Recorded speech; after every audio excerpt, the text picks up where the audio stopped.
payload space isn't commonly a solid point for style-cognizant two-seaters, the i8 is especially ailing here, with unimportant measure of space for gear and insignificant cubby space for the knickknacks of current life. What's new for 2019? There aren't any progressions to the i8 car's loadabilities for 2019.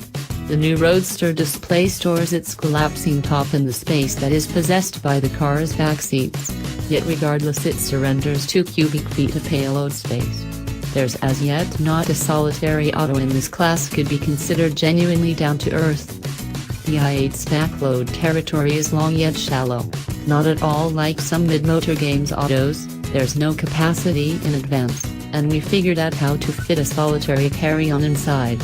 Picking delicate gear rather than a resolute test boxes could permit space for a momenting in the back, and utilizing the secondary lounge as capacity as opposed to seating would make the i8 relatively pragmatic for 2 individuals on a street trip. Travel light. With just 2 really usable seats, it's nothing unexpected that the i8 offers pitiful inside storage room. We crushed 78 ping pong balls into the smooth, present-day inside before achieving its ability. Numerous bigger vehicles fit that number in a solitary cubby.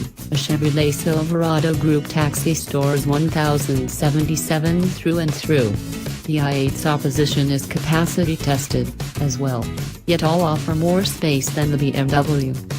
The i8's most glaring stockpiling shortfall is that its absence of entryway takes stockpiling, matched with a little focus comfort, implies there is no sensible place to store a telephone, not to mention too, if there's a traveler or an especially very much associated driver on board, while driving.